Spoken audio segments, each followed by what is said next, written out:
All right, so are you ready to dive into some philosophy today? Always up for a good philosophical deep dive. Where are we headed? Well, you pick out some really fascinating excerpts from Will Durant's The Story of Philosophy. Ah, Durant. A classic. So we're going to explore the wisdom of these thinkers from Socrates all the way to Schopenhauer. That's quite a span. Durant's choice of philosophers in that book is quite a journey, isn't it? It really highlights how those big questions about life and meaning and, how we should live, have been pondered for centuries. It's incredible to think about, right? And our mission today is to kind of unpack these philosophers' ideas, pull out the nuggets of wisdom that I think are surprisingly relevant to your life today, and maybe even spark some curiosity for you to kind of explore further on your own. What do you think? I think you'll be surprised how much these philosophers' ideas still resonate today, even though they lived like centuries ago. Absolutely. And we're going to start our journey in ancient Greece, Yeah. specifically Athens, Mm. the birthplace of democracy and philosophy.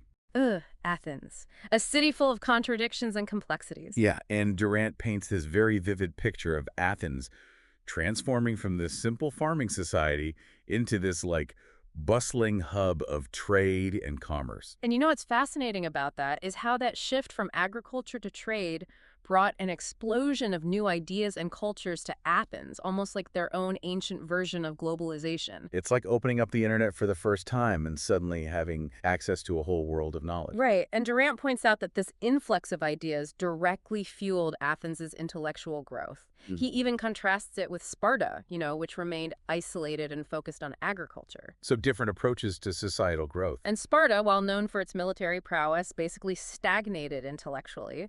It really makes you consider how the exchange of ideas and diverse perspectives drive intellectual and cultural evolution. It does, right? It makes you wonder if open systems, not just in technology, but in the flow of information and ideas, are crucial for any society to thrive. It's a question worth pondering for sure. But back to Athens, where this vibrant exchange gave rise to thinkers like Socrates, Ah, Socrates, the gadfly of and Athens. dared to challenge the status quo. He was like the ultimate gadfly, constantly questioning everyone's cherished beliefs, seeking a universal morality that wasn't tied to any particular religion or dogma. I think his ideas are incredibly relevant today, even though they might have been considered radical back then. It's almost like he was pushing for a kind of secular ethics, Yeah, a way to figure out right and wrong based on reason and logic rather than just tradition. exactly. He was challenging people to examine their beliefs, to think critically, and to justify their actions based on reason. But his relentless questioning, his pursuit of truth, landed him in hot water. Unfortunately, yeah, his quest for truth led to his trial and execution. He was literally given a choice, renounce his beliefs or face death. And he chose truth over his own life. He did. It's a powerful reminder of the courage it takes to stand up for your convictions, even when faced with overwhelming opposition. It's a stark example of how challenging the status quo can come at a great personal cost. And Socrates' death had a profound impact on his student, Plato. Absolutely. Plato was devastated by Socrates' death. It was a turning point in his life. It's almost like Plato said, all right, I've got to figure out how to create a society where this kind of injustice can't happen again. That's a great way to put it. Plato's response to Socrates' death was to create a blueprint for a just and harmonious society. Hmm. He spent years traveling and studying, seeking wisdom from different cultures before returning to Athens to write his famous dialogues, many of which feature Socrates as the main character. In his most famous work, The Republic, is where he lays out his vision for this ideal society, right? It's fascinating how Plato tackles these big timeless questions. What is justice? What is the ideal state? And how do we create a system that prevents the kind of tragedy that befell Socrates? Exactly. And Plato's solution, his vision for an ideal state, was a society ruled by philosopher kings, wise and benevolent leaders guided by reason and knowledge. He truly believed that only those with a deep understanding of philosophy and ethics were fit to rule. Now, I have to admit, when I read about Plato's Republic, parts of it sound incredibly appealing, especially the emphasis on harmony and justice, but some aspects are a little unsettling. I see where you're going with that. He envisioned a very controlled society where things like population, even social mobility, were strictly regulated. It's true. Plato was deeply concerned about the disruptive effects of human greed and ambition. He believed that these inherent flaws, if left unchecked, would inevitably lead to conflict and inequality. And his solution, while well-intentioned, involved a level of social engineering that many people today would find quite disturbing. It's an interesting thought experiment, for sure. It makes you consider what aspects of Plato's vision might resonate with you and what parts would send up red flags. For instance, Plato was convinced that democracy was ultimately flawed. He believed that ordinary people simply lacked the knowledge to choose wise leaders. That's a pretty bold statement. It definitely challenges our modern assumptions about democracy and raises some important questions about leadership and expertise. Do we trust the wisdom of the masses, or do we need systems that elevate those with specific knowledge and skills to positions of power? And to make his case, Plato went even deeper into human psychology. He developed this idea of the tripartite soul, arguing that every human being is driven by three distinct forces: Yeah. desire, emotion, and reason. It's a fascinating concept, isn't it? Plato envisioned these three parts of the soul as being like different classes within a society. He associated desire with the merchant class emotion, with the warrior class, and reason with the philosopher class. So does he mean that we're all constantly battling these three forces within ourselves? In a way, yes. Plato believed that each part of the soul has its role to play, but only those ruled by reason, the philosophers, are truly fit to guide society. This idea is reflected in his famous quote, "Until philosophers are kings, cities will never cease from ill." Wow, that's a powerful statement. It makes you wonder if a society ruled solely by philosophers would truly be just and harmonious, or if it might lead to a different kind of tyranny. Those are precisely the kinds of questions Plato wanted us to grapple with. But before we get too deep into the complexities of Plato's Republic, let's shift our focus to his student Aristotle, who offered a very different perspective on the world. Okay, so Aristotle, Plato's star pupil, takes a different approach. Durant describes him as much more grounded, a scientist-philosopher focused on observation and categorization. It's almost like we're moving from the realm of abstract ideals to a more practical, evidence-based worldview. You could say that Aristotle brought philosophy back down to earth. And what's remarkable is that while Plato focused on creating an ideal society, Aristotle was busy studying the real world, trying to understand how things actually worked. He laid the foundation for formal logic, biology, and contributed significantly to our understanding of ethics and politics. And get this, Aristotle was even the tutor of Alexander the Great. Talk about an influential student-teacher relationship. I mean, imagine shaping the worldview of one of the most powerful figures in history. It really underscores the power of ideas, doesn't it? And while Aristotle might not have envisioned utopian societies like Plato, his work had a profound and lasting impact on Western thought and continues to be studied and debated even today. And then there's Aristotle's concept of the golden mean, which I find incredibly practical and relevant to everyday life. The golden mean is a brilliant concept, isn't it? It's the idea that virtue lies in finding the perfect balance between two extremes. For example, courage is the mean between cowardice and recklessness. So it's not just about avoiding extremes, but about actively striving for that perfect middle ground. And this applies to all aspects of life. Exactly. Aristotle believed that the golden mean was the key to living a virtuous and fulfilling life. It's a principle that can guide our decisions, our relationships, and even our pursuit of happiness. So far we've focused on ancient Greece, but Durant's book takes us on a whirlwind tour of philosophy through the ages, right? That's right. After exploring the foundations of Western philosophy in ancient Greece, we'll move on to the Stoics, the rise and fall of religious dogma during the Middle Ages, the rediscovery of classical thought during the Renaissance, and the emergence of modern philosophy. It's like watching a grand tapestry of ideas being woven over centuries. And it makes you realize that we're not just passive observers of this philosophical journey. We're active participants, inheriting this legacy of ideas and grappling with the same fundamental questions about how to live a good life. And as we move through history, we'll encounter some incredibly fascinating characters with diverse and sometimes contradictory ideas. Like who? Give us a little sneak peek. Well, we'll delve into the minds of thinkers like Bacon, Spinoza, Voltaire, Kant, and Schopenhauer, each offering a unique perspective on the human condition. Hold on, before we jump ahead, can we get a little taste of what these philosophers were all about? I'm super curious about Spinoza, for instance. Sure, Spinoza was a fascinating and controversial figure. He challenged traditional religious views, arguing that God is not a separate entity, but the very substance of the universe itself. This idea got him excommunicated from his Jewish community. Wow, talk about standing up for your beliefs. Yeah. So he was basically saying that everything in existence is a part of God. Exactly.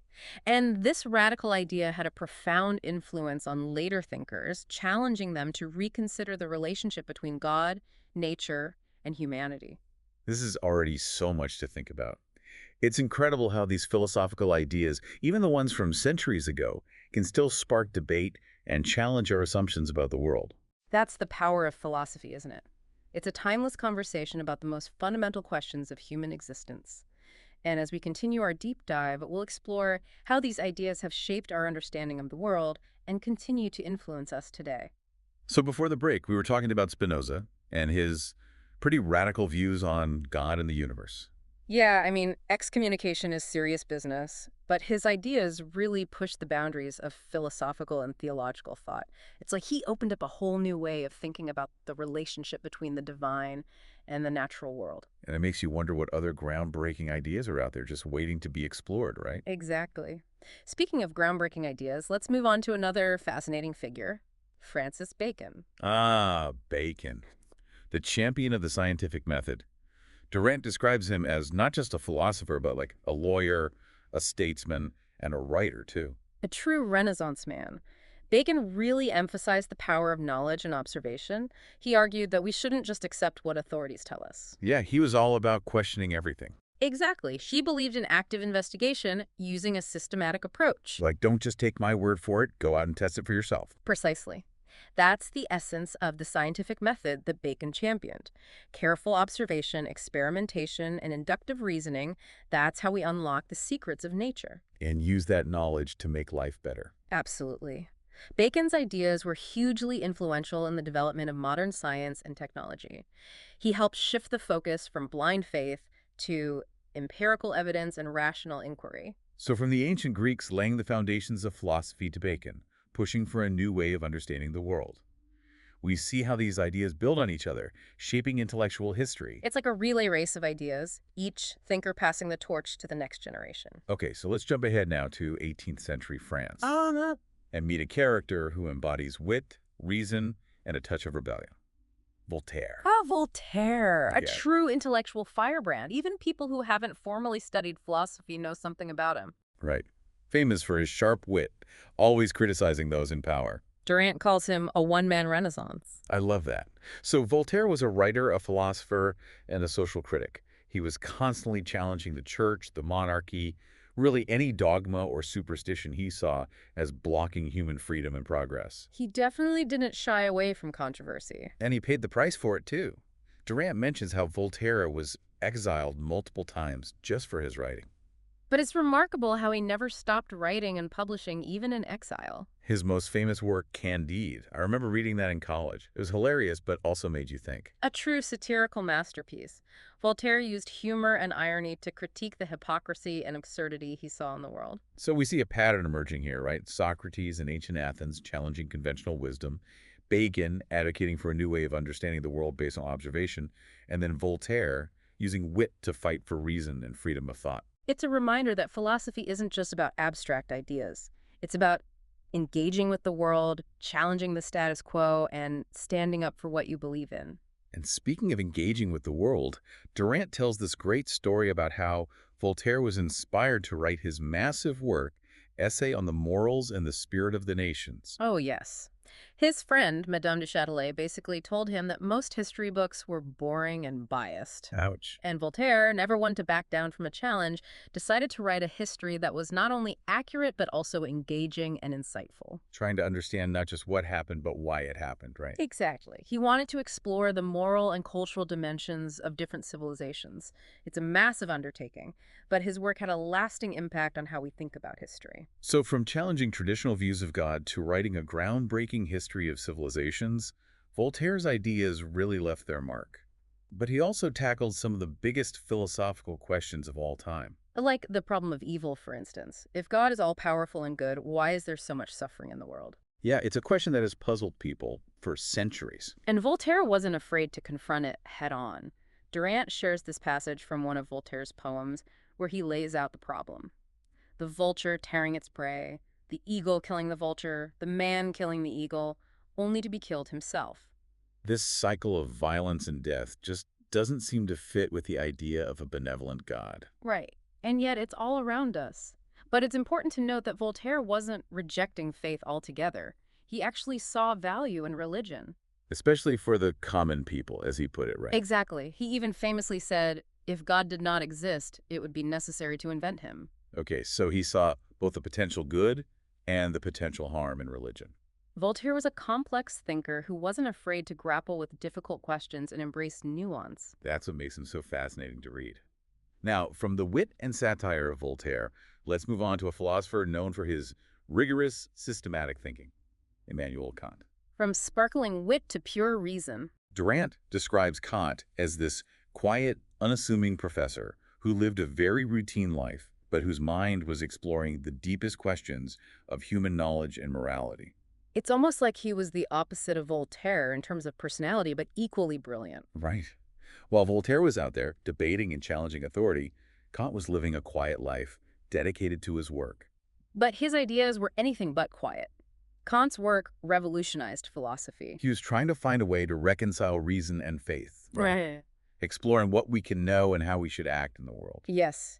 And that tension between faith and reason is at the heart of his most famous work, Critique of Pure Reason. In that book, he's basically asking, what can we know for sure? Like, how do our minds shape our perception of reality? It's a deep dive into the nature of knowledge itself. Okay, now that's a lot to unpack. One of Kant's most revolutionary ideas is that our minds aren't just passively receiving information, but actively shaping reality. We don't just experience the world as it is, we impose our own categories of understanding onto it. Will, hold on. Are we creating our own reality then? In a way, yes. Kant argued that things like space, time, and causality, those aren't objective features of the world out there. They're structures built into our minds, ways of organizing our experience into something we can understand. So we're not just seeing the world, we're kind of creating it through our minds. That's the gist of it. Kant is essentially saying that our knowledge is limited by how our minds work. We can never really know the ultimate reality that exists beyond our perception. So we're trapped, in a way, by our own mental filters. But hold on, just when you think Kant is all about the limits of reason, he makes this really powerful case for faith and morality. Okay, so he's not saying reason is useless, but that it has its boundaries, especially with morality and faith. Exactly. Kant argues that while reason can't prove the existence of God, freedom, or immortality, those ideas are essential for morality. So we need to go beyond just pure logic to figure out how to live a good life. And this is where his idea of the categorical imperative comes in. Durant describes it as a universal moral law that we find within ourselves, right? Yeah. It's not about blindly following rules, but acting in a way that could be a universal law for everyone. Think of it this way. If you're thinking about lying, the categorical imperative would ask, could I rationally want everyone to lie whenever it's convenient? If the answer is no, then lying is wrong no matter what. And for Kant, this moral law, the categorical imperative, it points to the existence of God, freedom, and immortality, even though those things can't be proven by reason alone. So we should live as if those things are true, even if we can't be absolutely certain. It's a fascinating attempt to bridge that gap between reason and faith. But that bridge wasn't always easy to build, especially when you've got a king on your case. Durant mentions that Kant was actually threatened by the king of Prussia for undermining religious doctrines with his philosophy. Imagine getting a letter from the king telling you to stop thinking dangerous thoughts. No, thank you. Kant, who was in his 70s at the time, agreed to stay quiet about religion during the king's reign. But his ideas were already out there, making people think and question things. It shows the power of ideas, even in the face of opposition. And Kant wasn't just concerned with abstract philosophy. He also had some pretty radical ideas about politics and history. Like what? Well, he argued that the ultimate goal of history is progress, moving towards a more just and peaceful world. He even envisioned a League of Nations to prevent war. It's a hopeful vision. It is. But it also reminds us that we should always strive for a better future, no matter how difficult things may seem in the present. Okay, before we jump to our last philosopher for today, Schopenhauer, Durant briefly touches on another thinker, Hegel. Ah, Hegel. Now there's a challenging figure. Challenging but important, right? Absolutely. Hegel's ideas can be a bit dense, but one of his key concepts is the dialectical process. It's the idea that history and thought evolve through a clash of opposites. So like a back and forth of ideas. Exactly. Thesis, antithesis, synthesis. Each stage leading to a higher level of understanding. So it's not about one side winning, but finding a new perspective that incorporates both. Precisely. And Hegel believed this process is constantly unfolding, leading us to a greater understanding of ourselves and the world. Okay, I'm getting a glimpse of Hegel here. But before we go too deep down that rabbit hole, let's move on to our last philosopher, Schopenhauer. Buckle up. Here's where we take a sharp turn. From Hegel's historical optimism, we plunge into the bleak, almost tragic worldview of Schopenhauer. Yeah, Durant paints a picture of him as this solitary, kind of grumpy genius who believed that suffering is the fundamental reality of human existence. And Schopenhauer's own life had its share of hardship. No mother, no wife, no children, no country. Durant says he was absolutely alone. And that loneliness really comes through in his philosophy, right? It does. He believed that this force, this will, is behind everything. It's a blind, insatiable striving, and it just leads to endless suffering. Oof, that sounds pretty depressing.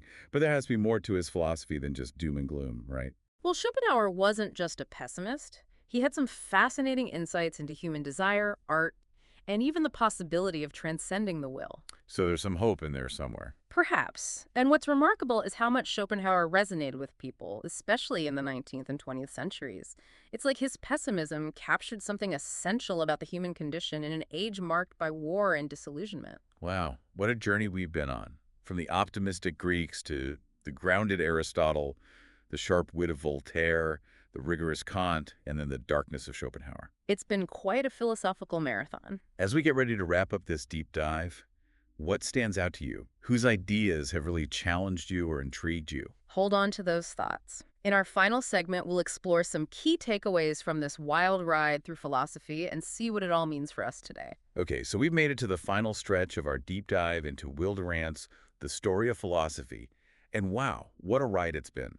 It really has. We've encountered some of the most brilliant and influential minds in Western thought. And even though their ideas span centuries, they all grappled with those timeless questions that still resonate with us today. I know, it's like they were having this conversation across time, and we're getting to listen in and join in now. Exactly. And while each philosopher had a unique perspective, they all wanted to understand what it means to be human, how we should live, and what the purpose of all this is. And what I find so inspiring is that they weren't afraid to challenge the status quo. They pushed the boundaries of thought. And in doing so, they helped shape the world we live in today. It's a good reminder that philosophy isn't just some abstract intellectual exercise. It has real-world consequences. Oh, yeah, for sure. Durant does a great job of highlighting those consequences, too. Yeah. Like Socrates, whose pursuit of truth led to his death. Or Plato's vision of a philosopher king, which, inspired leaders for centuries. Even Aristotle's work on observation and categorization laid the groundwork for scientific inquiry, shaping how we understand the world around us. It's incredible to think about the impact these ideas have had and continue to have on our lives. Even today, we're still wrestling with many of the same questions they raised. Absolutely. The tension between faith and reason that Kant explored, for instance, is a debate that continues to this day. And the problem of evil that Voltaire confronted, the question of why there's suffering in a world supposedly created by a benevolent God, well, I think that's something we all struggle with at some point. And even Schopenhauer, with his, sometimes rather bleak perspective, he offers a valuable reminder, doesn't he? That the human condition is imperfect, we're driven by desires that can never be fully satisfied, and ultimately, none of us can escape suffering. But as we discussed, Schopenhauer didn't believe we should just wallow in despair. Not at all. He believed that through things like compassion, self-denial, and even art, we could actually transcend that suffering and find a kind of peace. So like finding meaning and even beauty in the midst of our struggles. Precisely. It's a reminder that even the most challenging philosophical ideas can offer us valuable insights into the human experience. One of the key takeaways for me from this deep dive is that philosophy is an ongoing conversation. It's not something finished and tucked away in a book. I agree. It's a conversation that we're all a part of, whether we realize it or not. Every time we question something, think critically about a moral dilemma, or try to make sense of the world around us, we're engaging in that philosophical process. And the exciting thing is, there aren't always easy answers. Philosophy is about the journey, the constant questioning and seeking. It's about challenging our assumptions, broadening our understanding, and finding new ways to see the world. So as we wrap up this deep dive, I want to encourage you to keep those big questions alive. Don't be afraid to think critically, to question things, and to keep exploring. Whose ideas resonated with you? What challenged you? What will you take away from this journey through the history of philosophy? Because, philosophy isn't just about reading books or listening to podcasts. It's about living a life informed by curiosity, critical thinking, and a desire to understand ourselves and the world around us a little bit better. So keep exploring, keep questioning, and keep the philosophical conversation alive. Thanks for joining us on this deep dive. We'll see you next time.